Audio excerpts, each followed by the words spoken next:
ইংরেজি খবর ঢাকা কেন্দ্র থেকে রিলে করে শোনানো হলো। আমাদের স্টুডিও ঘড়িতে এখন বেলা 1:05। বাংলাদেশ বেতার, সিলেট। এক্ষুনি শুনবেন স্থানীয় সংবাদ। আসসালামু আলাইকুম। বাংলাদেশ বেতার, সিলেট। সংবাদ পড়ছি ফাইজা বাসি সাহকুরিশি। নানা কর্মসূচির মধ্য দিয়ে পালিত হয়েছে গতকাল সিলেট আবহাওয়া অফিস গণহত্যা দিবস। ৭১-এর এই দিনে সিলেট আবহাওয়া অফিসের কর্মকর্তা কর্মচারীর উপর পাক হানাদার বাহিনী ইতিহাসের বর্বরোচিত হামলা চালায়, কেড়ে নেয় অনেক তাজা প্রাণ।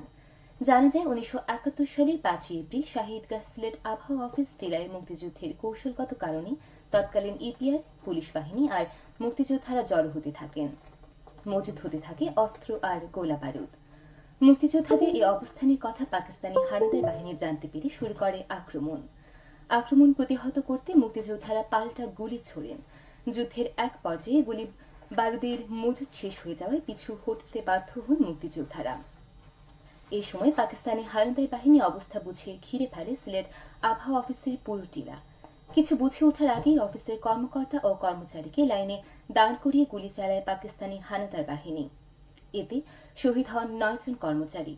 দিবসটি উপলক্ষে শহীদদের কবরে ফুল দিয়ে শ্রদ্ধা নিবেদন সহ বিভিন্ন কর্মসূচি পালিত হচ্ছে। তারুণের অংশগ্রহণ, খেলাধুলার মান উন্নয়ন, এই প্রতিপাদ্যকে সামনে রেখে সারা দেশের মতো সিলেটেও আজ পালিত হচ্ছে আন্তর্জাতিক ক্রীড়া দিবস। বিশ্বব্যাপী খেলাধুলাকে শিক্ষা, স্বাস্থ্য, যুব উন্নয়ন ও শান্তি প্রতিষ্ঠার মাধ্যম হিসেবে প্রতিষ্ঠিত করার লক্ষ্যে জাতিসংঘ এই দিবসের প্রবর্তন করছে।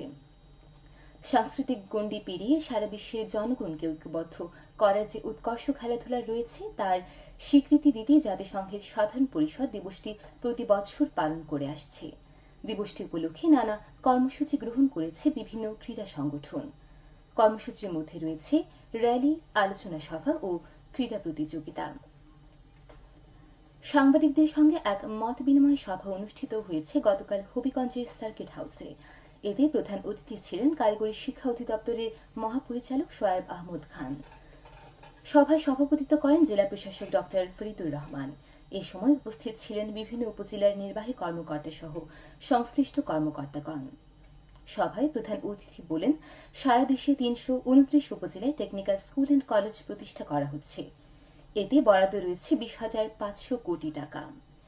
প্রকল্পটির আওতায় হবিগঞ্জ জেলার আজমিরিগঞ্জ, নবীগঞ্জ, বাহুবল, শায়েস্তাগঞ্জ, চুনারুঘাট ও লাখাই উপজেলায় টেকনিক্যাল স্কুল অ্যান্ড কলেজ নির্মাণ করা হবে।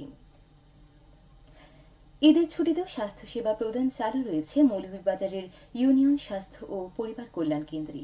স্বাস্থ্য ও পরিবার পরিকল্পনা মন্ত্রণালয়ের নির্দেশে মৌলভীবাজার জেলার মা ও শিশু কল্যাণ কেন্দ্র সহ ৪৩টি ইউনিয়ন স্বাস্থ্য ও পরিবার কল্যাণ কেন্দ্রে পবিত্র ঈদ উল ফিতরের ছুটি চলাকালীন সময় যথারীতি স্বাস্থ্যসেবা প্রদান করা হচ্ছে। স্বাস্থ্য অধিদপ্তর জানায়, গত ২৮ মার্চ থেকে গতকাল ৫ এপ্রিল পর্যন্ত এসব কেন্দ্রে মোট ৪৬টি শিশুর স্বাভাবিক জন্ম হয়েছে। এর মধ্যে শুধু মা ও শিশু কল্যাণ কেন্দ্রে ১৩টি এবং জেলার অন্যান্য ইউনিয়ন স্বাস্থ্য ও পরিবার কল্যাণ কেন্দ্রে ৩৩টি। এসব কেন্দ্রে স্বাভাবিক প্রসবের পাশাপাশি সিজারিয়ান ডেলিভারি সেবাও বিদ্যমান রয়েছে।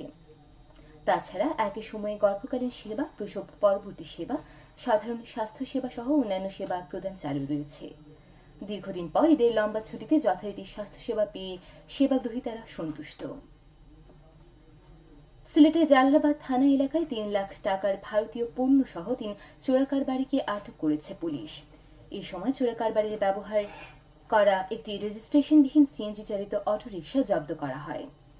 গত শুক্রবার রাতে হাটখোলা ইউনিয়ন উমাইগাঁও এলাকায় অভিযান পরিচালনা করে এসব পণ্য জব্দ করা হয়েছে।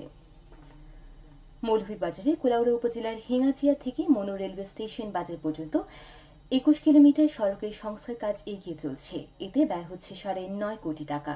ইতিমধ্যে প্রকল্পের ৮০% কাজ শেষ হয়েছে। বাকি কাজ শিগগিরই শেষ হবে বলে আশা করা যাচ্ছে।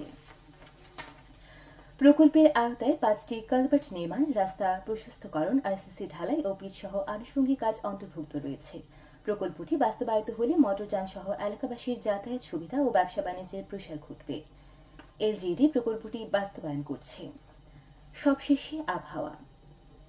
সন্ধ্যা ৬টা পর্যন্ত পূর্বাভাসে বলা হয়েছে, সিলেট সহ পার্শ্ববর্তী এলাকায় আজ কোনো সতর্কবাণী নেই এবং কোনো সংকেতও দেখাতে হবে না। আজ সিলেটে সূর্যোদয় হয়েছে 5:39 এবং সূর্য অস্ত যাবে সন্ধ্যা 6:11। সংবাদ শেষ হলো। আমাদের পরবর্তী স্থানীয় সংবাদ প্রচারিত হবে বিকেল 4:30।